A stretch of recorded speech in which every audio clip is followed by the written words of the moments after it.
Welcome to QK news. ముందుగా headlines చూద్దాం. August 15 నాటికి అమరావతి సీడ్ యాక్సిస్ రోడ్డు పూర్తి చేస్తామన్న చంద్రబాబు. అమరావతి కోసం 99.5% మంది రైతులు స్వచ్ఛందంగా భూములిచ్చారన్న చంద్రబాబు.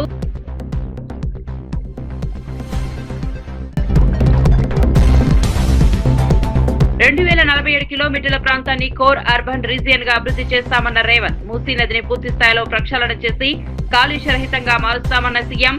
నగరంలోని కాలుష్య పరిశ్రమలను ఇతర ప్రాంతాలకు తరలిస్తామని తెలిపిన రేవంత్. కడపలో 3,478 కోట్ల దాల్మియా సిమెంట్ ప్లాంట్ విస్తరణకు లోకేష్ శంకుస్థాపన. గత వైసీపీ పాలనలో ఏపీ బ్రాండ్ ఇమేజ్ ను దెబ్బతీశారని నారా లోకేష్ తీవ్ర విమర్శ.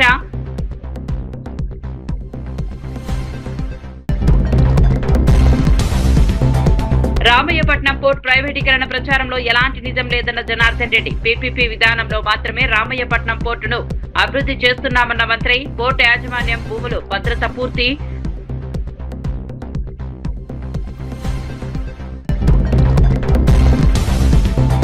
ట్రేడ్ మార్క్ డైలాగ్ తో భీమవరం సభలో అభిమానుల్లో ఉత్సాహం నింపిన జగన్. ఇష్టానుసారంగా ఫీడ్ ధరలు పెంచి ఆక్వా రైతులు నట్టేట ముంచుతున్నారని ఫైర్. ట్రాన్స్ఫార్మర్ ధరలు తగ్గిస్తామని హామీ ఏమైందని కూటమి ప్రభుత్వాన్ని ప్రశ్నించిన జగన్. అమరావతి రాజధాని నిర్మాణానికి కొందరు ఏ విధంగా అడ్డుపడ్డారో ప్రజలంతా చూశారని ముఖ్యమంత్రి చంద్రబాబు అన్నారు. ఇబ్రహీంపట్నంలో నిర్వహించిన సభలో మాట్లాడిన సీఎం అమరావతి కోసం 99.5% మంది రైతులు స్వచ్ఛందంగా భూములు ఇచ్చారని తెలిపారు. అయితే 2.5 ఎకరాల భూమిని ఇవ్వకుండా ఓ రైతు రోడ్డు నిర్మాణానికి అడ్డుగా నిలిచారని చెప్పారు. ఎన్నిసార్లు చెప్పినా వినకపోవడంతో భూసేకరణ ద్వారా ఆ భూమిని తీసుకున్నామని వెల్లడించారు. ఇందులో రైతు తప్పులేదని, ప్రతిపక్షంలో ఉన్న కొందరు రోడ్డు నిర్మాణానికి భూమి ఇవ్వకుండా రైతును ప్రోత్సహించారని చంద్రబాబు ఆరోపించారు.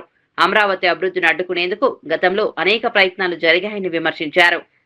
అన్ని అడ్డంకులను అధిగమిస్తూ రాజధాని నిర్మాణ పనులను వేగంగా పూర్తి చేస్తున్నామని తెలిపారు. ఆగస్టు 17 నాటికి సీడ్ యాక్సిస్ రోడ్ నిర్మాణాన్ని పూర్తి చేస్తామని సీఎం చంద్రబాబు స్పష్టం చేశారు. గుండ్లకమ్మ గేటు ఊడిపోయింది, రిపేర్ చేయాలంటే కాంట్రాక్టర్ రాని పరిస్థితి. వస్తే పనిచేస్తే డబ్బులు ఇవ్వరు కాబట్టి మేము రామని మొరాయించే పరిస్థితి. ఇంకో పక్క మీరు చూస్తే కాలవల్లో ఎక్కడా పూడికి తీయని పరిస్థితి. సాగునీటి సంఘాలని నిర్వీర్యం చేసే పరిస్థితికి వచ్చారు. టెండర్లు కూడా పిలవకుండా దారుణంగా ప్రవర్తించారు. రైతు బాగుంటేనే రాష్ట్రం బాగుంటుంది. ఇరిగేషన్ శాఖకు ఎక్కడ లేని ప్రాధాన్యత ఇస్తామని చెప్పి కూడా నేను మీకు తెలియజేస్తున్నా. మొన్నే తుంగభద్ర 75 సంవత్సరాల్లో తొలిసారి గేటు పోతే కొత్త గేట్లు పెట్టించాం. నిన్ననే ధవళేశ్వరం బ్యారేజ్ గేట్లు పోతే 1924 ఒక్క పని చేయకపోతే 135 కోట్లు ఖర్చు పెట్టి అవన్నీ కూడా పూర్తి చేసే పరిస్థితికి వచ్చాం. హైదరాబాద్ ను కాలుష్య రహిత నగరంగా తీర్చిదిద్దేందుకు సమగ్ర ప్రణాళికతో ముందుకు సాగుతామని ముఖ్యమంత్రి రేవంత్ రెడ్డి తెలిపారు. మూసీ నదిని పూర్తి స్థాయిలో ప్రక్షాళన చేసి కాలుష్యం లేకుండా చూస్తామని స్పష్టం చేశారు. మూసీ ప్రక్షాళన, మెట్రో రైలు విస్తరణ, నగరంలోని పరిశ్రమల తరలింపుతో కూడిన 2073 కిలోమీటర్ల ప్రాంతాన్ని కోర్ అర్బన్ రీజియన్ గా అభివృద్ధి చేస్తామని వెల్లడించారు. ఈ ప్రాంతాన్ని కాలుష్య రహిత సర్వీస్ సెక్టర్ గా తీర్చిదిద్దడమే ప్రభుత్వ లక్ష్యమని చెప్పారు. హైదరాబాద్ వేగంగా విస్తరిస్తున్న నేపథ్యంలో ప్రజలకు మెరుగైన సౌకర్యాలు కల్పించాల్సిన అవసరం ఉందన్నారు. నగరంలో కాలుష్యానికి కారణమవుతున్న పరిశ్రమలను ఇతర ప్రాంతాలకు తరలించాల్సి ఉంటుందని పేర్కొన్నారు. మెట్రో విస్తరణ ద్వారా ప్రజా రవాణాను మరింత బలోపేతం చేస్తామని తెలిపారు.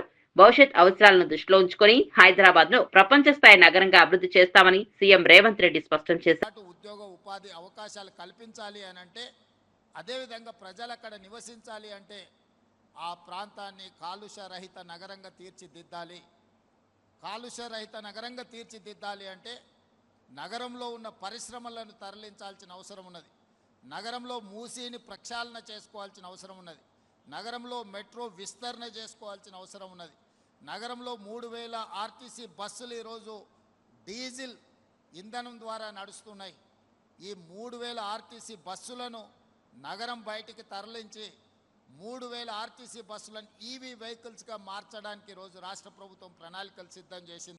యాదగిరిగుట్ట దేవస్థానం సభ్యురాలు పోచబోయిన ఈశ్వరమ్మ యాదవ్ కు మాజీ మంత్రి తలసాని శ్రీనివాస్ యాదవ్ సంఘీభావం తెలిపారు. ఎల్బీ నగర్ చింతలకుంటలోని ఆమె నివాసానికి యాదవ సంఘాల నాయకులతో కలిసి వెళ్లి పరామర్శించారు. ఇటీవల ఈశ్వరమ్మపై యూత్ కాంగ్రెస్ అధ్యక్షుడు శివచరణ్ రెడ్డి అనుచిత వ్యాఖ్యలు చేశారని తలసాని మండిపడ్డారు. అగ్రకుల అహంకారంతో నోటుకొచ్చినట్లు మాట్లాడితే సహించేది లేదని హెచ్చరించారు. ఈశ్వరమ్మ ఒంటరి కాదని బీసీ, ఎస్సీ, ఎస్టీ, మైనార్టీ వర్గాలన్నీ ఆమెకు అండగా ఉన్నాయని తెలిపారు. బడుగు, బలహీన, అణగారిన వర్గాల జోలికి వస్తే తమ తడాఖా చూపిస్తామని స్పష్టం చేశారు. అన్ని వర్గాల ప్రజలకు సేవలందిస్తూ ఎంతో మంది మన్ననలు పొందిన ఈశ్వరమ్మను వయసు కూడా చూడకుండా దుర్భషలాడడం అహంకారానికి నిదర్శనమని విమర్శించారు.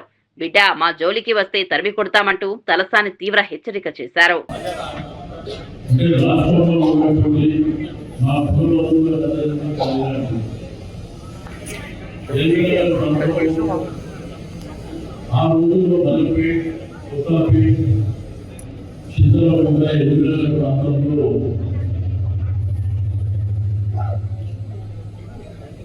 ఆ రోజు ఒకవైపున పాడి వ్యాపారం చేస్తూ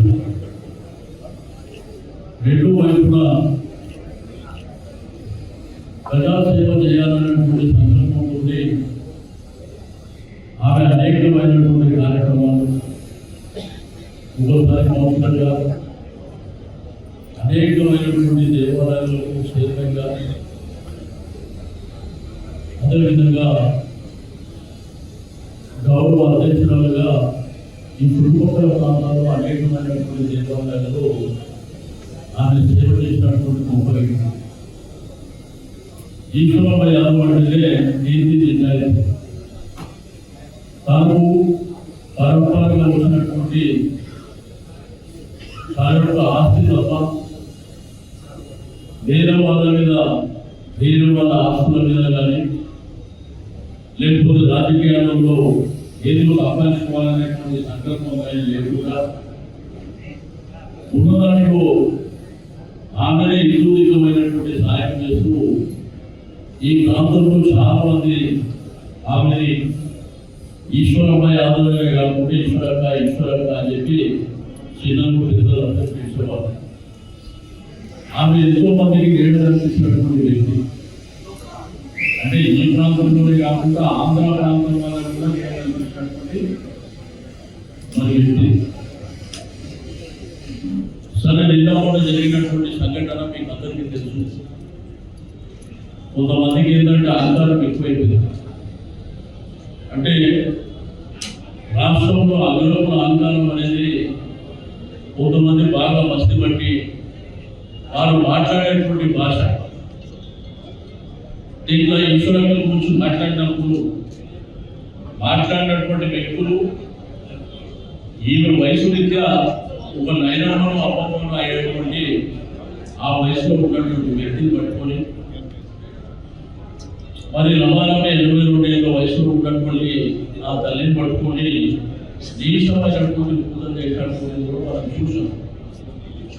కడప జిల్లాలో భారీ పారిశ్రామిక పెట్టుబడులకు మరో కీలక అడుగు పడింది. చిన్న కొమెరలో 3,478 కోట్లతో చేపట్టనున్న దాల్మియా సిమెంట్ ప్లాంట్ లైన్ 2 విస్తరణ ప్రాజెక్టుకు మంత్రి నారా లోకేష్ శంకుస్థాపన చేశారు. ఈ సందర్భంగా గత వైసీపీ ప్రభుత్వంపై లోకేష్ తీవ్ర విమర్శలు చేశారు. గత పాలనలో ఆంధ్రప్రదేశ్ బ్రాండ్ ఇమేజ్ ను దెబ్బతీసి పెట్టుబడిదారులను రాష్ట్రం నుంచి తరిమేశారని ఆరోపించారు. కూటమి ప్రభుత్వం అధికారంలోకి వచ్చిన తర్వాత గత 2 ఏళ్లుగా రాష్ట్ర పారిశ్రామిక ప్రతిష్టను తిరిగి నిలబెట్టేందుకు నిరంతరం కృషి చేస్తున్నామని తెలిపారు. యువతకు భారీగా ఉద్యోగ, ఉపాధి అవకాశాలు కల్పించడమే లక్ష్యంగా పెట్టుబడులను ఆకర్షిస్తున్నామని చెప్పారు. దాల్మియా సిమెంట్ ప్లాంట్ విస్తరణతో కడప జిల్లాలో పారిశ్రామిక అభివృద్ధి మరింత వేగవంతం అవుతుందని పేర్కొన్నారు. ప్రపంచ స్థాయి సంస్థలను రాష్ట్రానికి తీసుకొచ్చి ఆంధ్రప్రదేశ్ ను ప్రధాన పెట్టుబడుల కేంద్రంగా తీర్చిదిద్దుతామని మంత్రి నారా లోకేష్ స్పష్టం చేశారు. తప్పనిసరిగా వాళ్ళ ఆంధ్ర రాష్ట్రానికి వస్తున్నారని చెప్పే వ్యక్తి. ఆయన మాటల్లో స్లో, కానీ చేతల్లో మటుకు ఏమ్మా సూపర్ స్పీడ్. మీరు చూశారు, గడిచిన 2 సంవత్సరాలు అహర్నిశలు కష్టపడ్డాం.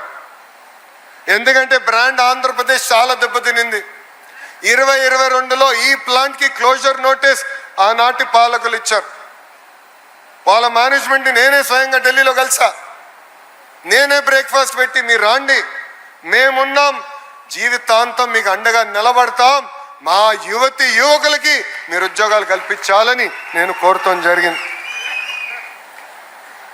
కొత్త కంపెనీలు తీసుకొస్తాం ఒక పక్కన, కానీ కంపెనీలు ఎవరైతే ఆంధ్ర రాష్ట్రంలో పెట్టుబడులు ఇప్పటికే పెట్టారో వాళ్ళ చేత ఎక్స్పాన్షన్లు కూడా చేపించాల్సిన బాధ్యత మనందరిపైన ఉంది. ఈరోజు వాళ్ళు పెట్టుబడులు పెడుతున్నారంటే దాని వెనకాల మన పిల్లల కష్టం ఉంది. ఇప్పుడే ఆదినారాయణ రెడ్డి గారు ఒక మాట చెప్పారు, కొంతమంది వచ్చి కార్డు పెట్టేసి బటన్ నొక్కి వెళ్ళిపోతున్నారు బయటికి అని. అది మారాలి. యువకులకి పిలిపిస్తున్నాం, మనం కష్టపడపోతే మన జీవితంలో మార్పు రాదు. నేను 2019లో 1985 తర్వాత గెలవని నియోజకవర్గంలో నేను పోటీ చేశా, ఓడిపోయా. 5300 ఓట్లతో ఓడిపోయా. 5 సంవత్సరాలు అహర్నిశలు మా మంగళగిరి నియోజకవర్గంలో కష్టపడ్డాను. ఈరోజు ఆంధ్ర రాష్ట్ర చరిత్రలో ఎప్పుడు లేని విధంగా 3rd హైయెస్ట్ మెజారిటీ నేను సాధించాను. దాని వెనకాల కష్టం ఉంది, దాని వెనకాల చెమట ఉంది. ఇక్కడున్న యువకులందరూ నేను కోరుతున్నా, కష్టపడదాం, పని చేద్దాం, కంపెనీలో కూడా మనం ఎదుగుదాం, కలిసికట్టుగా మన రాష్ట్రాన్ని మనం నిర్మించుకోవాలి. రాష్ట్ర విభజన వల్ల ఎంత నష్టపోయామో మనందరూ తెలుసు. కట్టుబట్టలతో మెడబట్టి మనం బయటికి గెంటేశారు. రాజధాని ఎక్కడ పెట్టాలో చెప్పలేదు, రాజధాని కనీసం నిధులు కూడా ఆనాడు ఇవ్వలేదు. సొంత కాలుపైన ఈరోజు నిలబడుతున్నాం. నాలో కసి ఉంది, ఆంధ్ర రాష్ట్రాన్ని అన్ని రంగాల్లో నంబర్ 1 చేయాలని. కానీ అది నేను సాధించాలంటే యువకుల ప్రోత్సాహం నాకు కావాలి, మీ సహకారం నాతో ఉండాలి. ఈరోజు పక్క రాష్ట్రాలతో మేము పోటీ పడుతున్నాం. పక్క రాష్ట్రాలతో పోటీపడి రాయల్ ఎన్ఫీల్డ్ తీసుకొచ్చాం. పక్క రాష్ట్రాలతో పోటీపడి ఈరోజు ఆమ్కా తీసుకొచ్చాం. కియా ఎక్స్పాన్షన్ చేస్తున్నారు తెలిసిన వెంటనే నేను వాళ్ళ హెడ్ క్వార్టర్స్కి వెళ్ళి ఏకంగా వాళ్ళ చేత ఎక్స్పాన్షన్ కూడా ఆంధ్ర రాష్ట్రంలో పెట్టాలని వాళ్ళకి చెప్తాం జరిగింది. సో ఏ ఒక్క విషయంలో మనం వెనకబడకూడదు, అన్ని రంగాల్లో మనం ముందరికి వెళ్ళాలి. అందుకే అహర్నిశలు మేము కష్టపడుతున్నాం. దానికి మీ సహకారం ఉండాలని యువకులందరికీ నేను పిలిపిస్తున్నా. ఇక్కడ ఇండస్ట్రీని కూడా నిరుద్యోగ యువకులకి అనుసంధానం చేయాలి. వాళ్ళందరూ నేను కలిసినప్పుడు ఒకటే అడుగుతారు, స్కిల్డ్ యూత్ ఉన్నారా లేదా అని. అందుకే ఐటీఐలన్నీ ఇలాంటి కంపెనీస్తో అనుసంధానం చేసి వాళ్ళ ఎక్విప్మెంట్ కూడా తీసుకెళ్లి ఐటీఐలో పెట్టి ట్రైనింగ్ చేపించి ముందలు తీసుకెళ్లి లక్ష్యంతో పనిచేస్తున్నాం. షాబాద్ పోక్సో కేసు నిందితుడు రాజ్ కుమార్ కు బెయిల్ రావడంపై బీఆర్ఎస్ నేత ఆర్ఎస్ ప్రవీణ్ కుమార్ సంచలన ఆరోపణలు చేశారు. కాంగ్రెస్ లీగల్ సెల్ కు చెందిన లాయర్ కారణంగానే నిందితుడికి బెయిల్ వచ్చిందని ఆరోపించారు. Congress legal cell vice president Bhikshapati Goud ఈ కేసుల్లో పబ్లిక్ ప్రాసిక్యూటర్ గా ఉన్నారని పేర్కొన్నారు.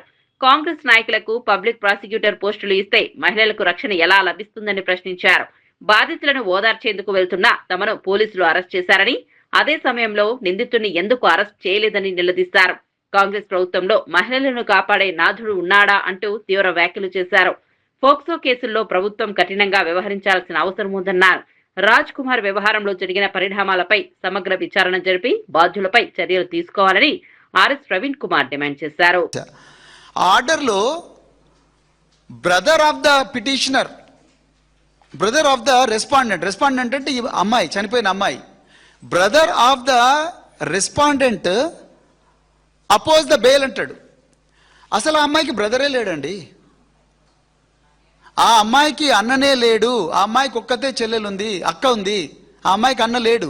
ఆ అన్న పోయి ఎట్లా బెయిల్ అపోజ్ చేస్తాడు? Point number 1. Point number 2, POCSO rules 2020 ప్రకారము ఎప్పుడైనా కూడా నిందితుడు నా బెయిల్కి అప్లై చేసుకుంటే బాధితురాలికి ఒక నోటీస్ రావాలి. బాధితురాల్ని మెజిస్ట్రేట్ గారు, జడ్జి గారు పిలిచే విధంగా పీపీ చర్యలు తీసుకోవాలి. ఒకసారి మ్యాటర్ కోర్టుకు పోయిందంటే అది పీపీ గేమ్. పోలీసు వెళ్ళినంత వరకే ఎస్ఐ గేమ్. కోర్టుకు పోయిందంటే పీపీ గేమ్. పీపీ ఏం చేయాల్సి ఉండే? చూడయ్యా సిఐ గారు, ఎస్ఐ గారు, మీ దగ్గర పోక్సో కేసు అయింది, ఆ నిందితుడు 55 రోజుల నుంచి దొరకడం లేదు.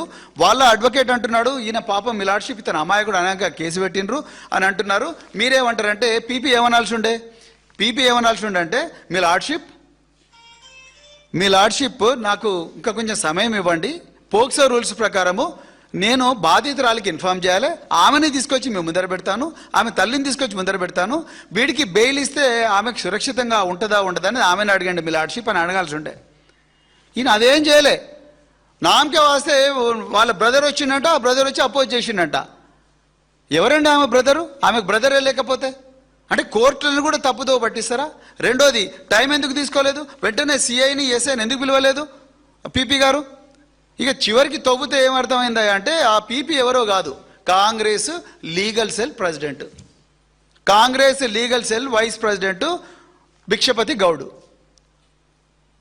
ఇక కాంగ్రెస్ నాయకుల చేతికి పీపీలో పోస్టులు ఇచ్చి వాళ్ళను ఈ అమ్మాయిలను రక్షించమంటే ఏడికెళ్ళి రక్షిస్తారంటే నాకు అర్థం కాదు. మేడ్చల్ మల్కాజ్గిరి కోర్టులో కూడా అంతే, ఆయనకు సీక్రెట్గా ఇంటర్వ్యూ బెయిల్ ఇస్తారు. ఈ అమ్మాయికి చెప్పాలిగా, కనీసం వాళ్ళ తల్లికి చెప్పాలి కదా. వాళ్ళ తల్లికి చెప్పరు, ఆ అమ్మాయికి చెప్పరు. వెంటనే బెయిల్ ఇస్తారు, ఆయన వస్తాడు, ఇంట్లో కూర్చుంటాడు, ఎగ్జామ్ రాస్తాడు, మళ్ళీ వెళ్ళిపోతాడు. నిజానికి చెప్తున్నాండి, హైకోర్టులో కూడా వీళ్ళు ఒక ప్రైవేట్ లాయర్ను పెట్టుకోకపోయి ఉండుంటే ఈ కేసు ఎప్పుడో వీగిపోయేది. ఇప్పటికి కూడా ఆమె ఏడుస్తూ ఉన్నది బాధితురాలు. సార్, నేను ఎఫ్ఐఆర్లో కేంద్ర మంత్రి నన్ను బెదిరించిండని చెప్పిన, ఎఫ్ఐఆర్లో సంగప్ప అనే వ్యక్తి మధ్యవర్తిత్వం చేసినని చెప్పిన. మరి వీళ్ళని నోటీసులు పిలిపించి అడగాలి కదా సార్, ఎందుకు అడుగుతలేరని అడుగుతా ఉంది. మరి ఇదే అడగాల్సిన ప్రశ్నలు ఎవరు? పీపీ అడగాలి కదా. మరి పీపీలే చేతులు ఎత్తేస్తే ఎట్లా? ఇందులో భిక్షపతి గౌడ్ గారు ఆ సిఐ కాంతారెడ్డిని, ఆ ఎస్ఐ రమేష్ను పిలిపించారు. బాబు, వాడు యాంటిసిపేటరీ బెయిల్ అంటున్నాడు, అర్జెంటుగా మనం బెయిల్ క్యాన్సిల్ చేపిద్దామని అడగాలి కదా. లేకపోతే తర్వాత బెయిల్ వచ్చిన తర్వాత కూడా వాడు రోజు కత్తులు పట్టుకొని తిరుగుతున్నాడు, గంజాయి తాకుండా తిరుగుతున్నాడు, సంపుతాన్ని తిరుగుతుంటున్నాడు, ఇవన్నీ చేస్తూ అంటున్నాడు. కాబట్టి అర్జెంటుగా పోయి బెయిల్ క్యాన్సిల్ చేయండి, మీరు ఒక లెటర్ తీసుకురండి, నేను ఇమ్మీడియట్గా మెజిస్ట్రేట్ గారితో కలుస్తాను చెప్పాలిగా. ఇవేమీ జరగలేదు. అంటే ఏంటి అసలు? మహిళలు వాళ్ళ ప్రాణాలంటే మీకు ఏమైనా లెక్క ఉన్నదా? ఓదార్చడానికి పోతే మమ్మల్ని అరెస్ట్ చేస్తారు, స్పెషల్ పార్టీలు పెట్టి అరెస్ట్ చేస్తారు. మరి అదే అరెస్టు వాళ్ళని చేయొచ్చు కదా, నిందితులను. సో పోక్సో విషయంలో చాలా క్లియర్గా బీఆర్ఎస్ పార్టీ ఉన్నది. వాళ్ళు ఎవరైనా కూడా ఎంతటి వాళ్ళైనా బెయిల్ ఇవ్వకూడదు, బెయిల్ రద్దు చేయాలి. ఎందుకంటే చిన్నపిల్లలకు వాళ్ళకి ఏం జరుగుతుందో తెలియదు, వాళ్ళ బాడీలకు ఏం జరుగుతుందో తెలియదు, వాళ్ళని ఎవరేం చేస్తున్నారో తెలియదు, వాళ్ళు చెప్పుకున్న వినే నాదుడు ఎవరు ఉండరు. మరి ఇవంతా చూడాల్సింది ఎవరు? హోంమంత్రి, ముఖ్యమంత్రి ఒక్కరే ఉన్నారు. రేవంత్ రెడ్డి గారే చూడాలి కదా. లేకపోతే అమ్మ నా వల్ల అయితే లేదు, వేరే వాళ్ళకి ఇస్తున్నా చెప్పి వేరే వాళ్ళకి ఇచ్చేయాలి, మీరే చేయండి అని చెప్పాలి. అది లేదు, ఇది లేదు. ఒక డీజీపీ స్టేట్మెంట్ ఇవ్వడు, ఒక హోమ్ మినిస్టర్ స్టేట్మెంట్ ఇవ్వడు, మరి ఎవరు ఇస్తారు? సో ఈ విషయంలో కాంగ్రెస్ పార్టీ పూర్తిగా నిందితుల పక్షానే ఉంటుంది. కాంగ్రెస్ పార్టీలో లీగల్ సెల్ వైస్ ప్రెసిడెంట్గా ఉన్న స్పెషల్ పీపీ ఆయన చేయబట్టే ఇవాళ ఆ నిందితుడు రాజ్ కుమార్ అంటోడు అరెస్ట్ కాలేదు, వానికి యాంటిసిపేటరీ బెయిల్ దొరికింది, వాడు వచ్చి 6 మందిని చంపేసి వాడు కూడా చచ్చిపోయాడు. ఇది వాస్తవం. రంగారెడ్డి జిల్లా శంషాబాద్ మండలం బహదూర్గూడలో ప్రతిపాదిత బుల్లెట్ ట్రైన్ ప్రాజెక్టుకు వ్యతిరేకంగా రైతుల ఆందోళన కొనసాగుతోంది. రైతుల నిరసన 4వ రోజుకు చేరుకుంది. తమ వ్యవసాయ పొలాల్లోనే టెంట్లు ఏర్పాటు చేసుకున్న రైతులు అక్కడే వంట చేసుకుంటూ నిరసన చేపడుతున్నారు. సరైన చట్టపరమైన హామీలు ఇవ్వకుండానే అధికారులు భూములను హద్దులు గుర్తించారని రైతులు ఆరోపించారు. భూసేకరణ ప్రక్రియ ప్రారంభించే ముందు భూముల రికార్డులు, సర్వే నివేదికలను పూర్తిగా పరిశీలించాలని డిమాండ్ చేశారు. పారదర్శకంగా మరోసారి కొత్త సర్వే నిర్వహించిన తర్వాతే ప్రభుత్వం ముందుకు వెళ్లాలని కోరారు. దశాబ్దాలుగా సాగు చేసుకుంటున్న భూములను ఎలాంటి స్పష్టత లేకుండా స్వాధీనం చేసుకునే ప్రయత్నం చేయడం సరికాదని రైతులు ఆవేదన వ్యక్తం చేశారు. తమ సమస్యలను ప్రభుత్వం వెంటనే పరిష్కరించాలని, భూములకు సంబంధించిన పూర్తి వివరాలను ప్రజల ముందు ఉంచాలని డిమాండ్ చేశారు. న్యాయం జరిగే వరకు ఆందోళన కొనసాగిస్తామని రైతులు స్పష్టం చేశారు. చేసుకోండి అనే మాట మాట్లాడింది సార్. ఇప్పుడు ల్యాండ్ సామరస్యం చేయడానికే మేము అగ్రి ఉన్నాం సార్. మాకేమంటారు, కాంపన్సేషన్ కరెక్ట్ ఉండాలి కదా సార్. ఇప్పుడు 500 గజాలు తీసుకొని నేను పూలు పెట్టుకోవాలన్నా, ఏం పెట్టుకొని ఇట్లా నా జీవనాధారం ఏం చేసుకోవాలి సార్? నేను మా రైతులకు అందరు కూడా 1350 ఎకరాలను మీరు పట్టాదారు పాస్బుక్లు ఇవ్వాలని మా డిమాండ్. అయోధ్య రామాలయానికి భక్తులు సమర్పించిన విరాళాల చోరీ ఆరోపణలపై సుప్రీంకోర్టు సిట్టింగ్ జడ్జితో విచారణ జరిపించాలని తెలంగాణ బ్రాహ్మణ సంక్షేమ పరిషత్ చైర్మన్ బసవరాజు శ్రీనివాస్ డిమాండ్ చేశారు. రాముడిపై భక్తితో దేశవ్యాప్తంగా కోట్లాది మంది భక్తులు విరాళాలు సమర్పించారని, ఆ నిధుల వినియోగంలో అవకతవకలు జరిగాయన్న ఆరోపణలు తీవ్ర ఆందోళన కలిగిస్తున్నాయని పేర్కొన్నారు. ఉత్తరప్రదేశ్ లో చిన్న ఘటన జరిగినా బుల్డోజర్లు వస్తాయని చెప్పే ప్రభుత్వం రాముడి డబ్బులు కాజేశారన్న ఆరోపణలు ఎదుర్కొంటున్న వారి వద్దకు ఎందుకు వెళ్లడం లేదని ప్రశ్నించారు. ఈ వ్యవహారంలో ఎవరున్నా కఠిన చర్యలు తీసుకోవాలని డిమాండ్ చేశారు. భక్తుల విరాళాలకు సంబంధించిన పూర్తి వివరాలను ప్రజల ముందు ఉంచాలని కోరారు. రాజకీయాలకు అతీతంగా పారదర్శక విచారణ జరిపితేనే వాస్తవాలు బయటికి వస్తాయని తెలిపారు.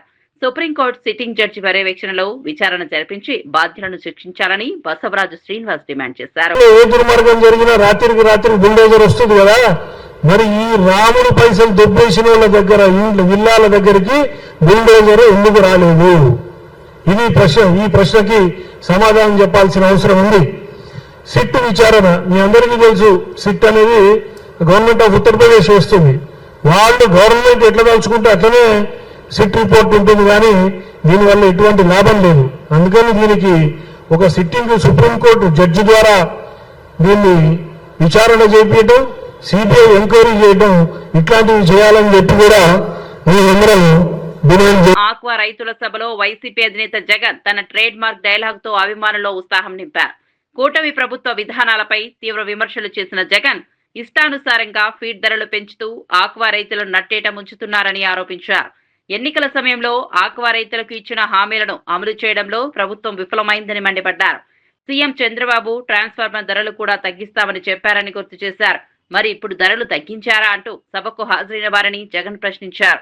ఈ సందర్భంగా తనదైన శైలిలో గట్టిగా ఇలా ఇలా ఇలా అనండి అంటూ వ్యాఖ్యానించడంతో అభిమానులు, వైసీపీ కార్యకర్తలు ఉత్సాహంగా స్పందించారు. జగన్ ట్రేడ్ మార్క్ డైలాగ్ తో సభా ప్రాంగణంలో ఒక్కసారిగా సందడి నెలకొంది. ఆక్వా రైతుల సమస్యలపై ప్రభుత్వం వెంటనే స్పందించాలని, ఫీడ్ ధరలు నియంత్రించి రైతులకు అండగా నిలవాలని జగన్ డిమాండ్ చేశారు. మాదిరిగా ఆక్వా రైతులను కూడా చంద్రబాబు నాయుడు గారు ఇదే మాదిరిగానే మోసం చేస్తూ వచ్చాడు. ఇదిగో చంద్రబాబు నాయుడు గారి మేనిఫెస్టో, ఆక్వా రైతులకు సంబంధించి చంద్రబాబు నాయుడు గారి మేనిఫెస్టో, ఆక్వా రైతులకు సంబంధించి చంద్రబాబు నాయుడు గారి మేనిఫెస్టో. చంద్రబాబు నాయుడు గారు చెప్పాడు, అవసరమైన జిల్లాలలో 5,000 టన్నుల కోల్డ్ స్టోరేజ్ అన్నాడు. కట్టాడా అని అడుగుతా ఉన్నాను.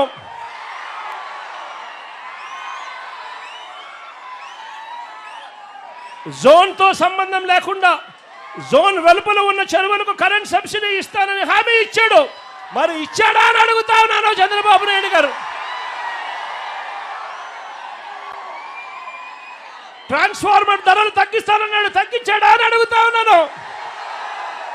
గట్టిగా ఇలా ఇలా ఇలా ఇలా ఇలా ఇలా ఇలా ఇలా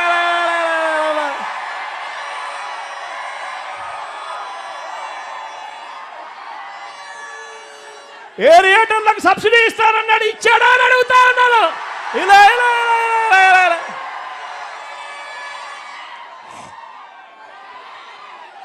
తెలంగాణ వ్యవసాయ రంగానికి సంబంధించిన కీలక అంశాలపై రాష్ట్ర వ్యవసాయ కమిషన్ చైర్మన్ కోదండరెడ్డి మీడియా సమావేశం నిర్వహించారు.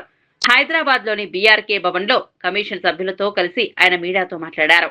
రాష్ట్రంలో రైతులు ఎదుర్కొంటున్న సమస్యలు, వ్యవసాయ రంగ అభివృద్ధి, ప్రభుత్వ విధానాలు, రైతు సంక్షేమానికి తీసుకోవాల్సిన చర్యలపై కమిషన్ దృష్టి సారించినట్లు తెలిపారు. క్షేత్రస్థాయిలో రైతుల నుంచి వస్తున్న అభిప్రాయాలను పరిశీలిస్తూ ప్రభుత్వానికి అవసరమైన సూచనలు అందిస్తున్నామని పేర్కొన్నారు. వ్యవసాయాన్ని లాభసాటిగా మార్చడంతో పాటు రైతులకు మెరుగైన అవకాశాలు కల్పించే దిశగా చర్యలు అవసరమన్నారు. పంటల సాగు, మార్కెటింగ్, రైతులకు అవసరమైన సహకారం వంటి అంశాలపై సమగ్రంగా అధ్యయనం చేస్తున్నట్లు వెల్లడించారు. రైతుల ప్రయోజనాలే ప్రధాన లక్ష్యంగా వ్యవసాయ కమిషన్ పనిచేస్తోందని కోదండరెడ్డి స్పష్టం చేశారు. కమిషన్ సభ్యులు కూడా వ్యవసాయ రంగానికి సంబంధించిన పలు అంశాలను మీడియాకు వివరించారు. ఈ విధంగా ఉంది అని ఇవన్నీ కూడా వివరాలన్నీ వారికి అందించడం జరిగింది. ఏం చేయమంటారు అన్నారు. సార్ ఇది బ్యాన్ చేస్తే మంచిది అని మా అభిప్రాయం చెప్పినాం. వెంటనే గౌరవ ముఖ్యమంత్రి గారు కన్సర్న్ సెక్రటరీకి చెప్పి, అదేవిధంగా గౌరవ అగ్రికల్చర్ మినిస్టర్ గారికి కూడా సూచన చేసి అదే శాసనసభలో ప్రస్తావన తీసుకొచ్చి ఈ రాష్ట్రంలో తాత్కాలికంగా మాకుండే చట్టపరంగా మాకుండే అధికారం ప్రకారంగా నిషేధించబడ్డది. అయితే ఇది ఈరోజు ఆనాడు తీసుకున్న నిర్ణయం గౌరవ ముఖ్యమంత్రి గారు రేవంత్ రెడ్డి గారు కానీ, అగ్రికల్చర్ మినిస్టర్ గారు కానీ, శాసనసభ వ్యవహారాల మంత్రి శ్రీధర్ బాబు గారు కానీ అది చాలా సీరియస్గా తీసుకొని ఆ రోజు ఆ నిర్ణయం తీసుకున్నారు.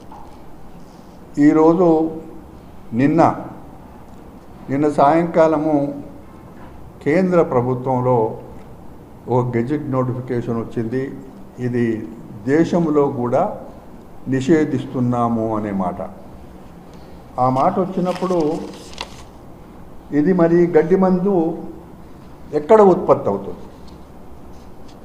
ఈ గడ్డి మందు ఉత్పత్తి చేస్తున్న వాళ్ళు, అమ్ముకుంటున్న వాళ్ళు స్విట్జర్లాండ్, చైనా.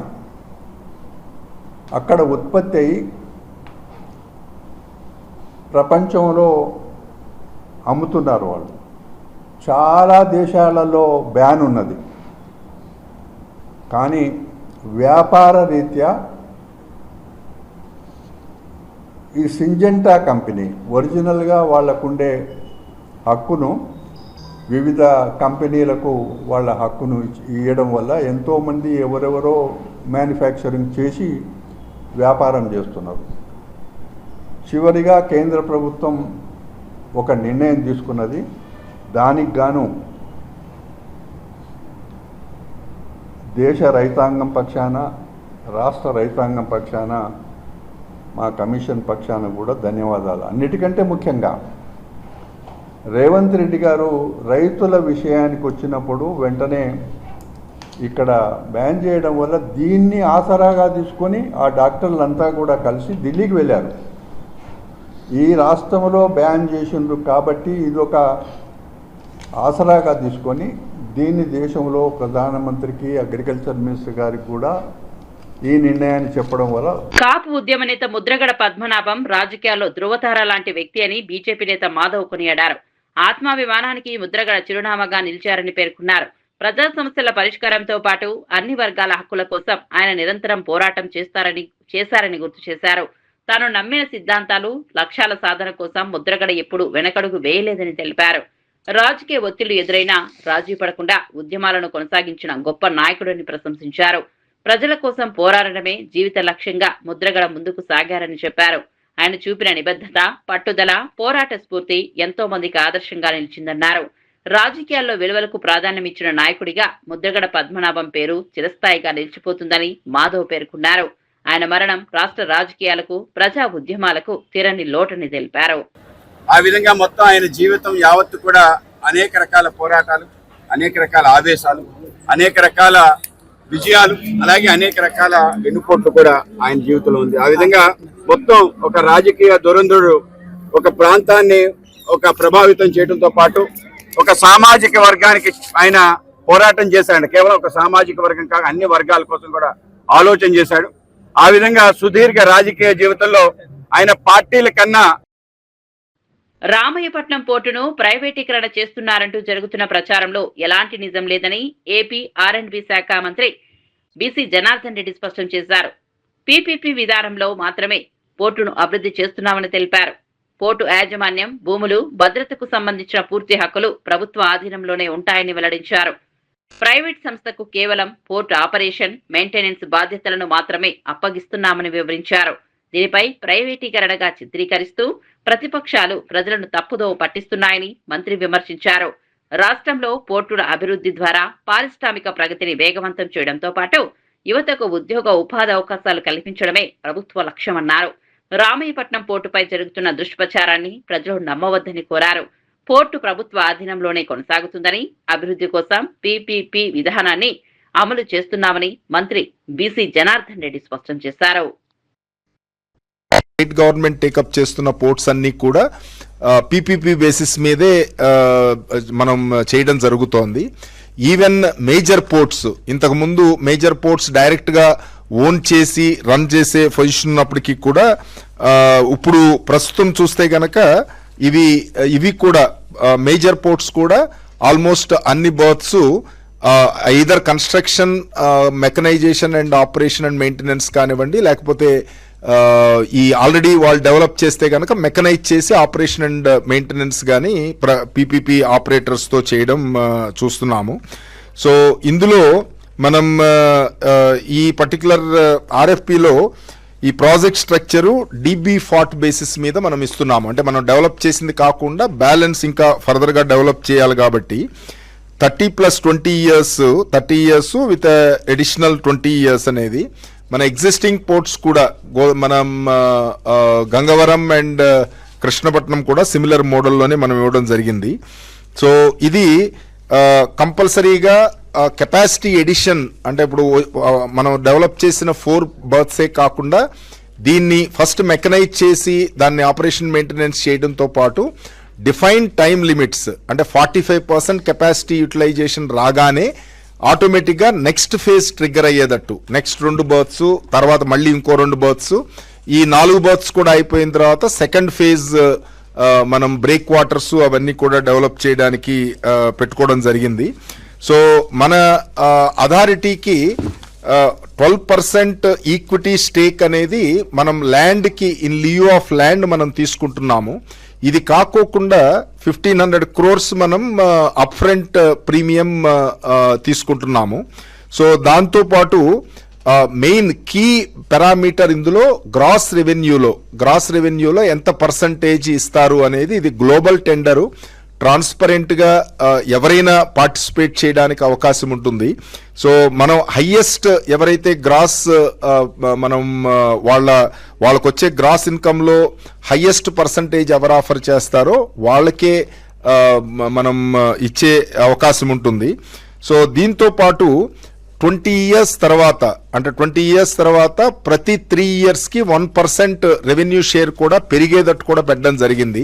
ఎందుకంటే 20 years కి పోర్ట్ ఆల్మోస్ట్ చాలా వరకు ఇన్కమ్ మనం వాళ్ళకి డిప్రిషియేట్ అవుతుంది కాబట్టి. అలాగే మినిమం గ్యారంటీడ్ రెవెన్యూ కూడా ఫస్ట్ ఇయర్ నుంచే మినిమం 10 కోట్ల నుంచి 5.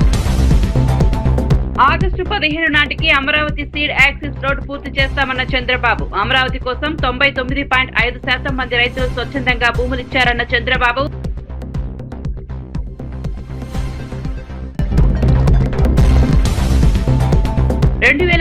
కిలోమీటర్ల ప్రాంతాన్ని కోర్ అర్బన్ రీజియన్ గా అభివృద్ధి చేస్తామన్న రేవంత్. మూసీ నదిని పూర్తి స్థాయిలో ప్రక్షాళన చేసి కాలుష్య రహితంగా మారుస్తామన్న సీఎం. నగరంలోని కాలుష్య పరిశ్రమలను ఇతర ప్రాంతాలకు తరలిస్తామని తెలిపిన రేవంత్.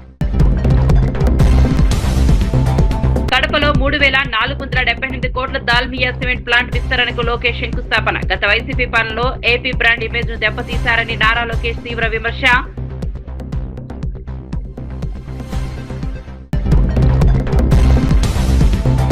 రామయ్యపట్నం పోర్ట్ ప్రైవేటీకరణ ప్రచారంలో ఎలాంటి నిజం లేదన్న జనార్దన్ రెడ్డి. పీపీపీ విధానంలో మాత్రమే రామయ్యపట్నం పోర్టును అభివృద్ధి చేస్తున్నామన్న మంత్రి. పోర్టు యాజమాన్యం భూములు భద్రత పూర్తి.